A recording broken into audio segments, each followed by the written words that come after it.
बंगाल के भाइयों और बहनों नमस्कार। ये चुनाव विचारधारा का चुनाव है और सबसे पहले मैं आपको बताना चाहता हूं कि बीजेपी चुनाव चोरी करती है। बीजेपी ने हरियाणा में, मध्य प्रदेश में, महाराष्ट्र में चुनाव चोरी किया है।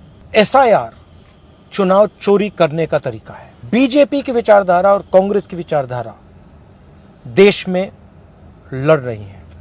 भाइयों और बहनों, 4000 किलोमीटर भारत जोड़ो यात्रा में हमने एक ही मैसेज दिया था, नफरत के बाजार में मोहब्बत की दुकान खोलनी है। बीजेपी बंगाल के कल्चर, हिस्ट्री और बंगाली भाषा के विरोध में काम करती है।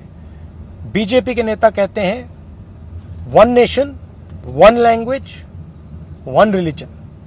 इस देश में बहुत सारी भाषाएं हैं, बहुत सारे अलग अलग लोग हैं, अलग अलग धर्म हैं, अलग अलग विचारधाराएं हैं। कॉन्स्टिट्यूशन कहता है that India, that is Bharat, is a union of states.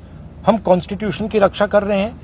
BJP constitution को खत्म करने की कोशिश कर रहा है। भाइयों और बहनों, अगर ममता जी ने साफ सुथरी सरकार चलाई होती, अगर ममता जी ने बंगाल को पोलराइज नहीं किया होता, तो बीजेपी के लिए रास्ता नहीं खुलता। भाइयों और बहनों, कांग्रेस पार्टी बीजेपी से लड़ती है और बीजेपी जानती है कि कांग्रेस पार्टी ही बीजेपी को रोक सकती है। कांग्रेस पार्टी का पूरा समर्थन कीजिए, कांग्रेस पार्टी को वोट दीजिए और कांग्रेस पार्टी की सरकार बंगाल में बनाइए। आप सबका बहुत बहुत धन्यवाद। नमस्कार। जय हिंद।